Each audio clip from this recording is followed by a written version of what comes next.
Welcome to the latest edition of the Daily Insider here on VegasInsider.com. I am Kevin Rogers. A good Tuesday morning to you here on Tuesday, March 23rd, 2021.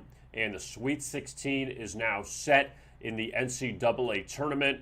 Only one team had a COVID issue, VCU, back over the weekend. So we've done very well so far in this tournament, only having one game lost due to COVID. And now a few days off, and we'll be back at it Saturday and Sunday for the Sweet 16, and then next Monday and Tuesday for the Elite Eight. And then we'll know who will be in the Final Four coming up next weekend in Indianapolis. Also, we're going to look at the NBA from last night, a couple crazy comebacks, and obviously college basketball does take center stage, so let's get right to it and look back at what we saw on Monday in the round of 32 and how everything unfolded. And starting on the left side in the West region, the only underdog to win outright, the Oregon Ducks, as they beat Iowa 95-80, complete track meet, easily over the total of 150.5. So another Big Ten team bounced. Ohio State, Iowa, and Illinois, all 1 or 2 seeds gone before the end of the first weekend, and obviously a lot of other Big Ten teams did not make it out. Only one team survived, and we'll tell you about that in just a second. But Oregon ends up outlasting Iowa, so now you get a Pac-12 showdown in the Sweet 16. 4 Pac-12 teams remaining, which is very interesting. A lot of people forget about that conference. They talk about the Big Ten and the ACC and the Big East, but the Pac-12, they go 4-1 in the round of 32, and 2 of those teams are headed to the Sweet 16. One of them is guaranteed a spot in the Elite Eight, so that's pretty impressive. It's USC and Oregon in that bottom part of the West in the Sweet 16. USC a slight favorite after they beat up Kansas 85-51, so the Jayhawks suffering their worst loss in the tournament. And now they're gone. And USC, a couple impressive wins so far, beating Drake and beating Kansas in the 2 rounds each by 16 or more. And that's a good job there by Andy Enfield and the Trojans. Enfield, who's been great against the spread in his career in the tournament, going back to his days with Florida Gulf Coast and now with USC. So you get USC and Oregon in the Sweet 16. The top half, you get another West Coast team in Gonzaga who continues to roll. They barely cover against Oklahoma, 87-71. That if you had the Sooners there, that was a tough loss because Gonzaga was not covering for most of that game. But they win by 16, and that one lands right on the total of 156. Gonzaga gets Creighton, and Creighton, who struggled to get by Santa Barbara in the first round, they easily take care of Ohio in the second round. And we saw these 13, 14, out of the 13, 14, 15 seeds that advanced, the only one that covered was Oral Roberts. And, of course, they beat Florida. But North Texas got blown out by Villanova. Ohio loses by 14 to Creighton. Abilene Christian, we'll talk about in a second, they get run by UCLA. So a lot of these lower seeds that pulled off the big upset in the first round, they just get outclassed in the second round where, look, Virginia and Kansas both had COVID issues, and Virginia loses in the first game. Kansas gets by Eastern Washington after trailing early. Then they get blown out by USC. So the COVID thing obviously had an effect on those teams. So they're gone now. And all we have left as far as low seeds, Oral Roberts, Oregon State, UCLA, and Syracuse. And you know that UCLA and Syracuse are not quote-unquote low seeds or Cinderellas. Like that's not the case at all.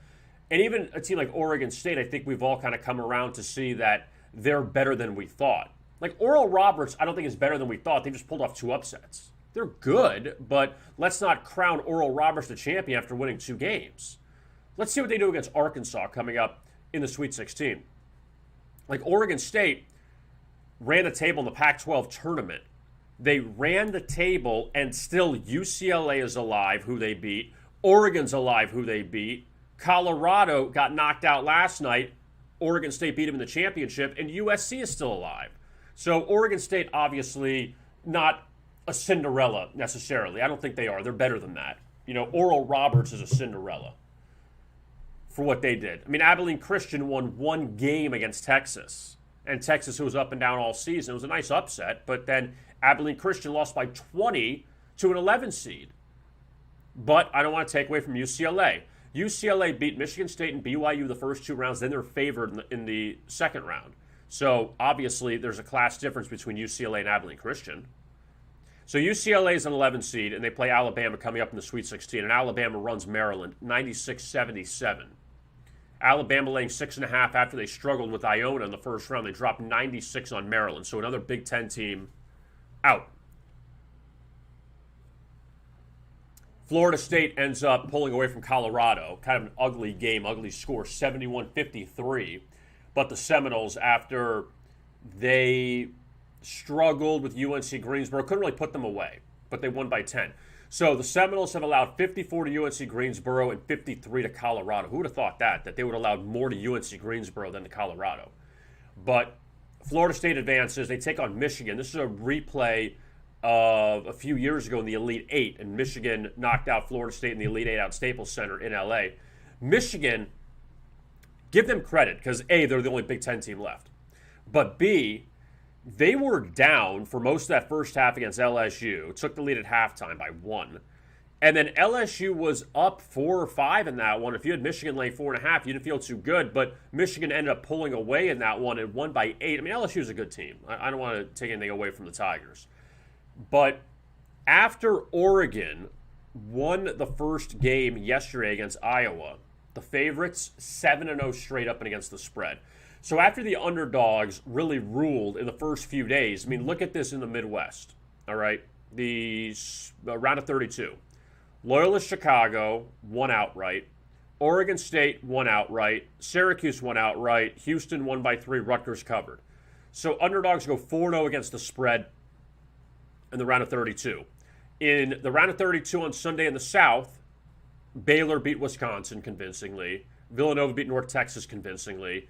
Arkansas and Oral Roberts win outright as underdogs. So the underdogs go 6-2 against the spread on Sunday in the round of 32. But on Monday in the round of 32, in the other 8 matchups, favorites go 7-1 straight up and against the spread. And look at these margins. 19, 20, 18, 8. Oregon was the only underdog to win by 15. USC by 34. Creighton by 14. Gonzaga by 16. So you had blowout city in a lot of these games on Monday. But you're getting really good matchups coming up moving forward. For the exception of this one of Arkansas Oral Roberts, I mean, look at these games. Gonzaga, Creighton, and Gonzaga's laying a ton because they're Gonzaga, but Creighton's still a pretty good team. USC, Oregon is going to be an awesome game. Baylor, Villanova is going to be pretty good. Michigan, Florida State's going to be really good. Even UCLA, Alabama. UCLA is still a solid team out of the Pac-12. Syracuse, Houston's going to be interesting. Boeheim is going to take them probably far again. And then this one. I mean, Loyola, Chicago, or Oregon State's going to be in the Elite Eight. Think about that. This is why the brackets, no one predicted an 8 and a 12, a 6 and a 7, a 3 and a 15. No one's predicting that. That's why it's impossible to go undefeated in the brackets, because no one's predicting these results. But regardless, though, you had the favorites bounce back, which they were due to bounce back, and we'll talk more during the week about these matchups coming up, moving towards the weekend. Saturday and Sunday, those are the Sweet 16 games. And then coming up Monday and Tuesday are the Elite Eight games. There's a couple other games inside of college basketball.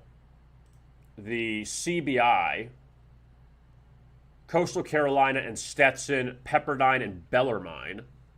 Those are the semifinal games in the CBI. And yesterday, Coastal Carolina ended up beating Bryant by 11, 93-82. Stetson got past Bowling Green by 1. They rallied there, down 8 at the half, and they come back and win. Pepperdine takes care of Longwood. Bellarmine beats Army. So you had the favorites go 3-1 yesterday in the CBI, and now they play again coming up tonight. And then Wednesday, just as a look ahead, I believe it's Wednesday. No, I'm sorry, Thursday. Thursday is the NIT quarterfinals. And you have 4 good matchups. This is the thing about the NIT. Everyone disregards the NIT, but yet you still have named programs in there that just missed out on the tournament. And obviously, the likes of Memphis, Boise State, NC State, they're better than 15 and 16 seeds in the tournament, but every conference needs to be represented in the NCAA tournament, so there's not enough room for everyone. Simple as that. But Louisiana Tech, Western Kentucky, that's a Conference USA rematch. Those are really good teams. Richmond's missing their top 2 scorers. Mississippi State's decent. They had a couple good wins this year. But these are good teams right now that are left in the NIT. I said that. They are good. You know, NC State, they got run by Syracuse in the ACC tournament. They had a good finish to the season. So, you know, you can take a look at these games coming up later in the week.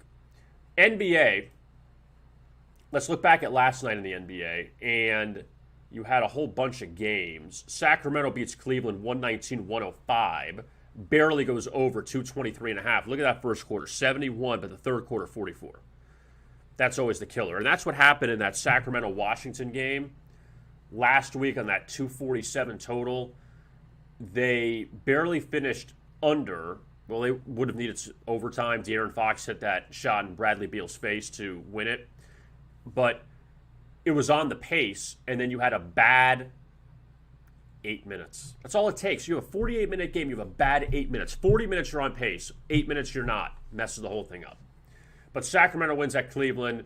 Cavs had come off that win over the Raptors, and then they just, the Kings, they played a little better on this road trip. You know, they, at least lately, they won at Boston, won at Cleveland. Not really going anywhere, but at least they got a couple wins. Oklahoma City beats Minnesota by 9, getting 5. And I had said yesterday that these two teams split a pair of games in Oklahoma City earlier this season, both decided by 2 points. And this one, the Thunder run away and win by 9. I mean, I don't know how you lay points with Minnesota ever. I think that's kind of the key. And look at the Timberwolves here. They had this little 4-1 ATS run, beat Phoenix on the road, beat Portland at home, destroyed New Orleans. Those are good wins for Minnesota. They have 10 wins all year. I mean, any win you get is a good win. But they also had this long ATS stretch, which they couldn't cover at all. They lost every game straight up. They lost every game against the spread. Then they went on this little run here. They hung with Portland a few times, got blown out by the Lakers before LeBron got hurt, split with the Suns, and then they lose to Oklahoma City. Now they get Dallas and Houston a couple times.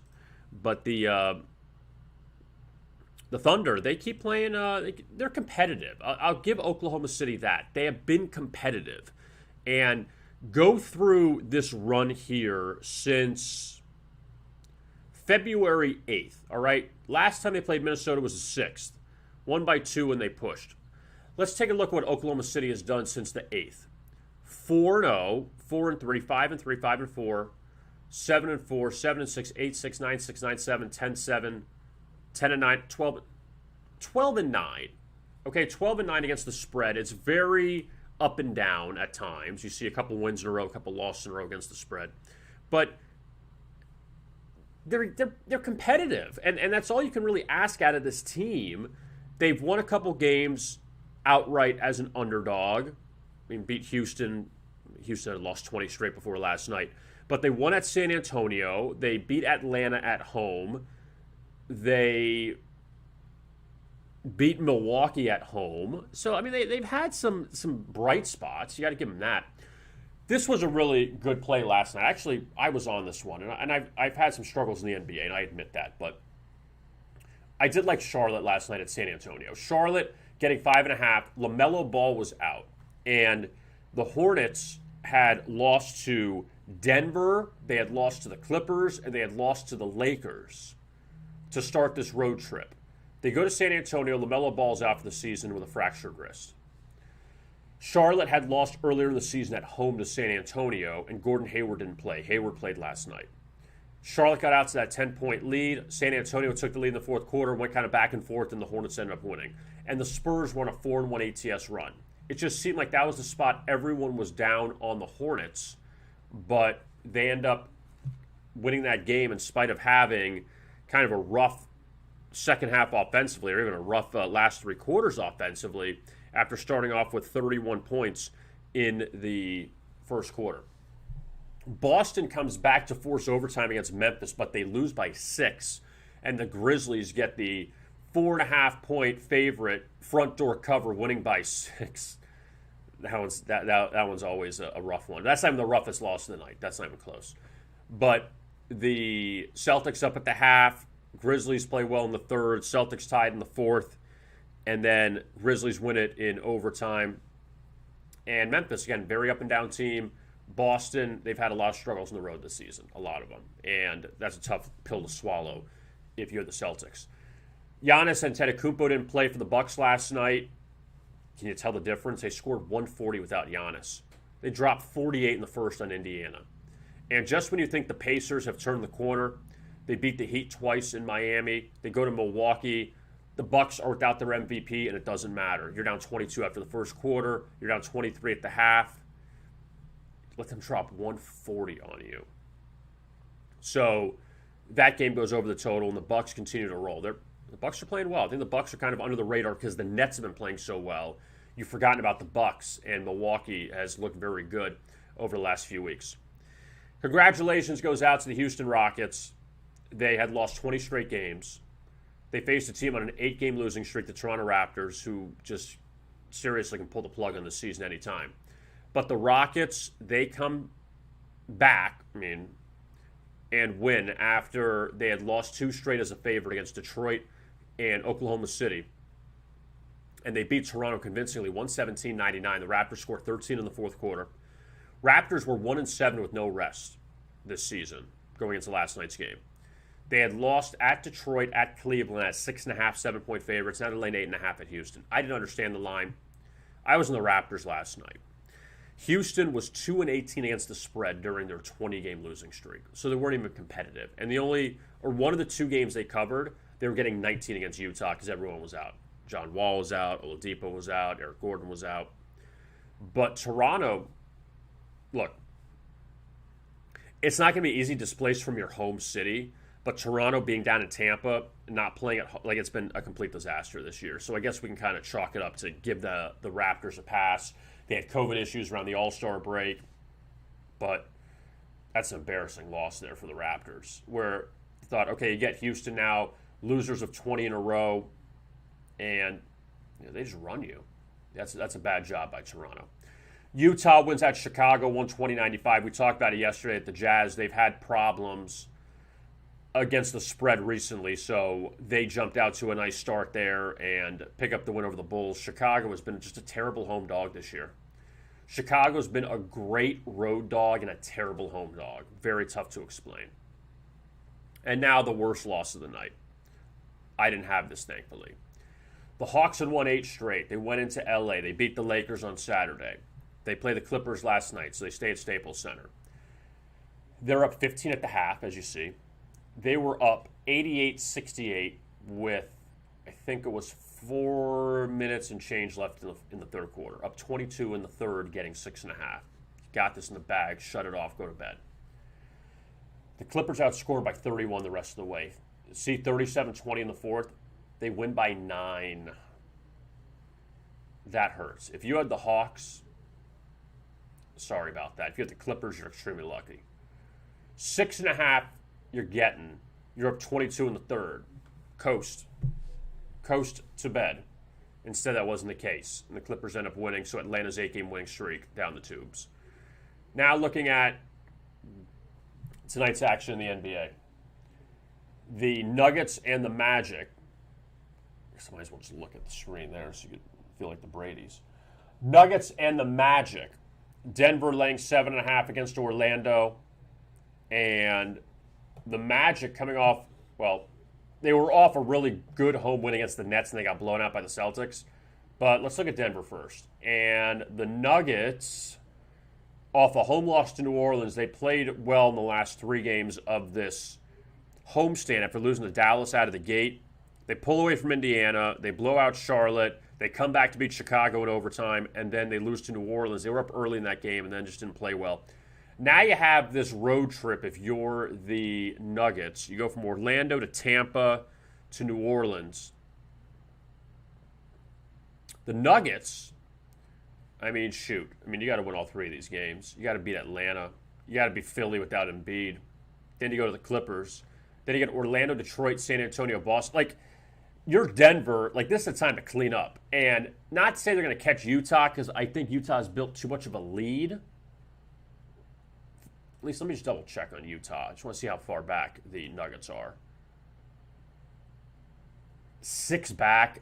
Yeah, Utah built up such a big lead that it's hard to think that, unless the Jazz totally collapse, that the Nuggets catch them. But Denver's got a stretch here where they really got to clean up. They do. And the Magic, who had this long losing streak, snapped against the Nets, getting 10.5. Now you're a dog again. But, Orlando's, 3-1 against the spread the last 4. It's respectable. They came back in this Knicks game. They were down big, and they had a shot to win it at the end. So, they're hanging around these games, the Magic, but I just don't know how much you trust them in this spot against Orlando. The Pelicans playing the Lakers tonight in New Orleans. No LeBron, no AD. Lakers offense just is lost without them, obviously. And New Orleans, coming off that win at Denver, snapped a 2-game skid. I've said this all year, and I'll say it again, even though I do like the Pelicans tonight. New Orleans is 3-10 against the spread as a home favorite this season. 3-10. I believe 8 outright losses. But the 3 wins have all been in blowout fashion. So when New Orleans covers, or when they win at home, let me rephrase that. When they win at home, they usually cover. Okay, so it's either they win outright or they lose outright. There's not a lot of wins and non-covers for the New Orleans Pelicans. That if they're favored at home, if they end up winning, they're going to cover.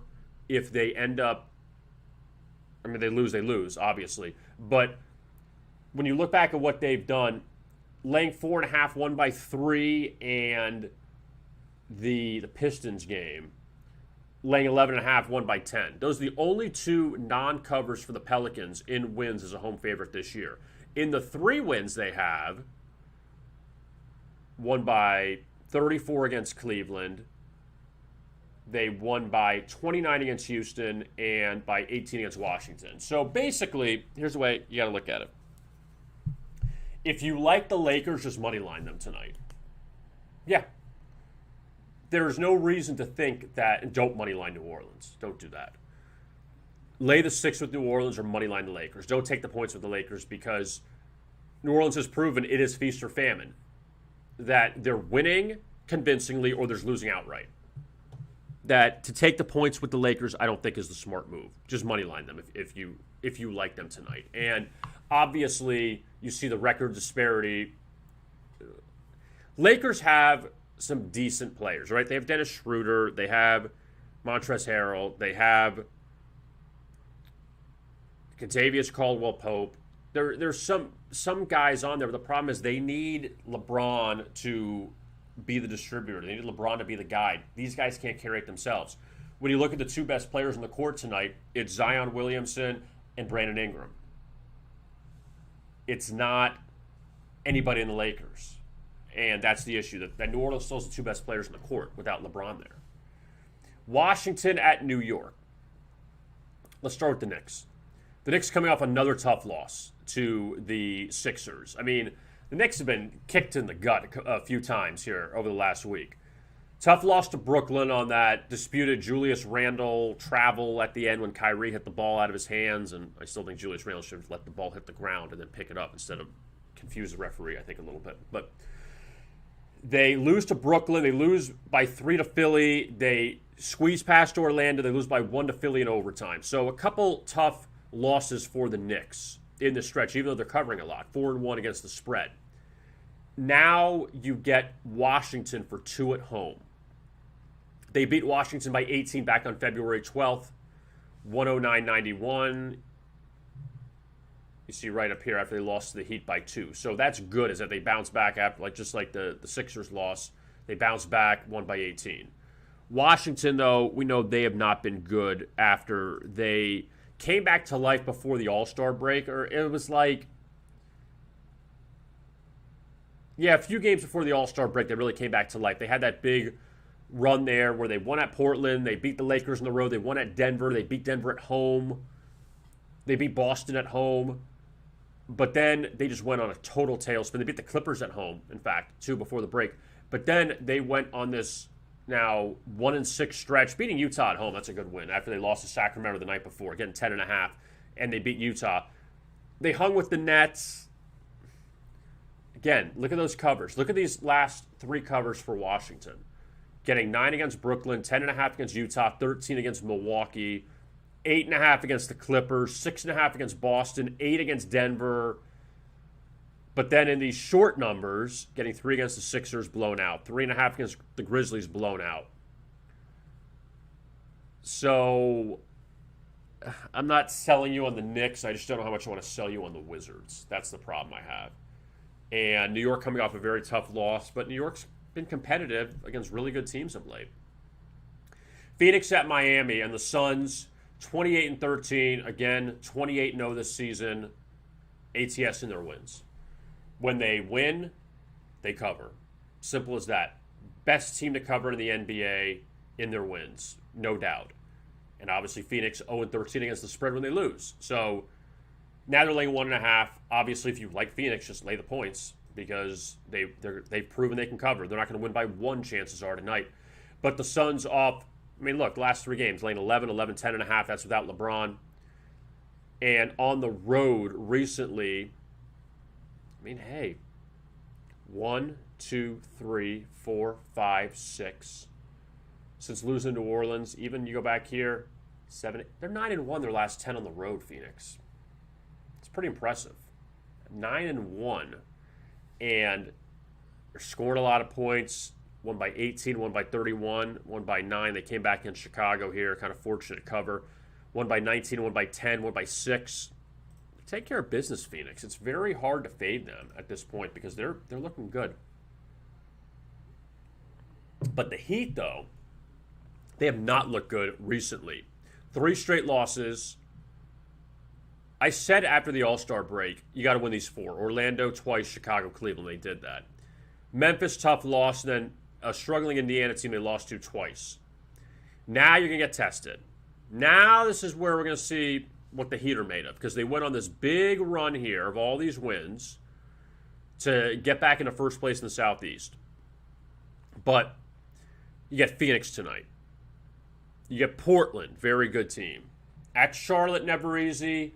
At the Knicks won't be easy, even though they've beaten the Knicks a few times. At Indiana, they've already lost to twice. So here, this is going to tell you a lot. So let's see what the Heat are made of. Philly's at Golden State, and the Warriors, likely without Steph Curry tonight, the tailbone injury, they're going to keep him sidelined. He's missed the last 2 games, and Golden State split them against Memphis. Still no Joel Embiid for Philadelphia, but I'm not going to say it doesn't matter, but look at this. He got hurt in the Washington game, all right? Won by 26. Since he's been hurt, beat San Antonio by 35, beat the Knicks by 3, lost to Milwaukee at home in overtime, they blew that game. Won by 24 against Sacramento, beat the Knicks by 1. So granted, in the wins, I know San Antonio is above 500, but the Knicks are hovering around 500. Beat the Kings, who aren't very good. Lost to Milwaukee. Since the All-Star break, since losing to Cleveland in overtime, they've been really good, the 76ers. They've been good the whole season. But since this terrible road trip, Portland, Phoenix, and Utah, since February 17th, what is that? 2-1, 3-1, 4-1, 5, or 4-2, 5, 6, 7, 8, 9, 10-2, 10-3, 11, 12-3. 12-3 for Doc. Okay, that's pretty good. And Embiid's been hurt. And Ben Simmons missed a few games too. Now they go on this road trip where you miss Steph. You miss LeBron and AD. These will be tough against the Clippers and Nuggets. But for Philly, now you're laying 4 at Golden State. Golden State's been up and down as a home dog this year. And, Philly's been good, 30-13. Hey, Clippers didn't want Doc. He went to Philly. Brett Brown probably wasn't the answer, and they played well. Brooklyn and Portland, the final game of the night. Why is Portland laying 3.5? Because Kyrie Irving's still out. Durant's still out. All you have is Harden there on the Nets. I mean, obviously Brooklyn's still an excellent team. But Kyrie's out for a few games. So, in spite of that, 1-1, 2-1, 3-1, 4-1, 5-1, 6-1, 7-1, 7-2, 8, 9, 10, 11, 12, 13, 14, 15-2. 15-2 the last 17 for the Brooklyn Nets. And it sucks because the Nets play the Jazz tomorrow. You don't get all the pieces for that game, for what Utah has done and what Brooklyn has done. We know Durant's not come back anytime soon. But even with Kyrie, if he would have played, you have Kyrie and Harden against Utah, would have been some kind of test. And also, the last time they played, the Nets blew out the Jazz. I mean, I'm looking ahead of tomorrow. 130-96. Now it was without any of the pieces. Now it's pre-Harden. So we're not going to get any of the matchups with all the pieces together, which, it's kind of unfortunate. But as far as this game goes, the Nets and the Blazers, they haven't played yet this season. They played at the end of April back at Barclays Center. Portland, you think they'll be ready for tonight's game? Coming off a 40-point loss to Dallas the other night. They had won 3 in a row at home. Final game of this trip, and they go out east. They go to Florida for 3 games, then Detroit. But yeah, I'd say after the Blazers lost by 40, they'll be kind of focused tonight. Especially since, now the Nets only have James Harden to really be the only factor.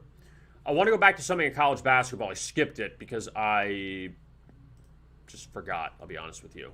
So let's look at let's go back and look at the futures for college basketball.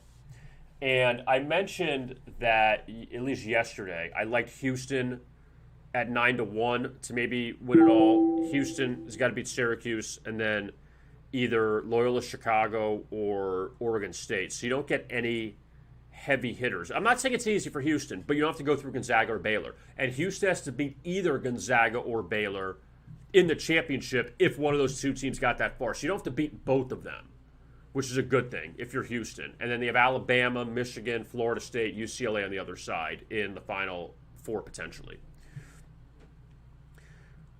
I mentioned, what did I say? I mean, Oregon State, I said, is also a possible look just because, again, they're in that Houston region where, again, you're avoiding Baylor and Gonzaga until the championship.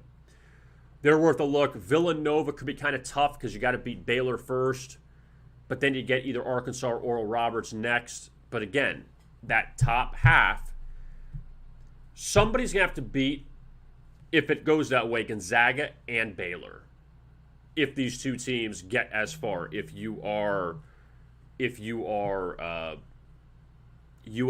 if you're Oregon, obviously Creighton, you have to get through Gonzaga and then play Baylor potentially. That's asking a lot. That's why now I look at USC or Oregon is even worth it to go with them at this point, or even a Villanova. I'd look at the teams in the bottom half. You look at Houston, Alabama, Florida State. You look at those types of teams, potentially. And Florida State's 3-1 to win the East.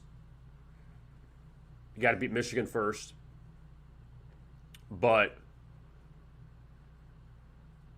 I mean, Villanova 6-1 isn't crazy. Because Villanova, if they beat Baylor, I don't see why they couldn't win the other game.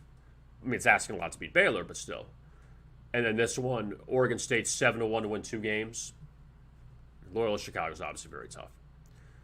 So that's the look at the future odds for college basketball. And don't forget, if you want to purchase any NBA plays for today, you can, whenever there's NBA going on. And you go to our NBA by Picks page, and we have picks for tonight. Again, not a lot of games, but still. And $29.95 for daily picks, $39.95 for guaranteed picks. You pay it if you win. If you lose, you don't pay anything. College basketball, again, not a lot of action today because you have the CBI. There's only a handful of plays if you want to play the CBI. But the NHL, also, there are games and selections too for the National Hockey League, and a lot of handicappers pretty hot in the NHL. So if you want to check that out, if you want to mix things up, if you want to find something to wager on that's not basketball, you can always check out the NHL and find that on our NHL by Picks page.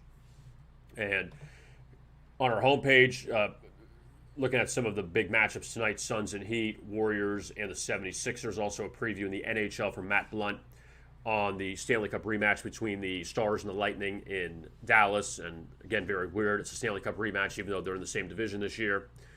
And also Major League Baseball. Don't forget about that. It starts next week. Next Thursday is the first day for Major League Baseball. I know spring training's kind of gone under the radar a little bit, but you still have Major League Baseball, and you can find out. Matt Blunt did a great job with these division breakdowns. All 6 of them are on the Major League Baseball arena. And you see here now, highlighting a couple even, you see the St. Louis Cardinals, Nolan Arenado, now a part of the Cardinals, coming over from the Rockies. And Fernando Tatis of the Padres, that he's supposed to have a huge year for San Diego, who really bulked up. They're going to try to compete with LA in the NL West. So Major League Baseball starting up next week. Once college basketball dies down, then we will shift over into baseball. So just giving you the heads up on that one. So that is our look at things for today in the NBA and college basketball, which again, only just the CBI games today. And then the tournament returns coming up on Saturday with the Sweet 16. I am Kevin Rogers. If you missed any of the Daily Insider, you can always catch the replay on VegasInsider.com or on our YouTube channel at Vegas Insider. So we're on at 11 a.m. And if you miss any of it, it's on the rest of the day on a replay. So you can check it out whenever you want. We appreciate you tuning in as always. And as we like to say, best of luck with your bets. Thanks for watching the Daily Insider.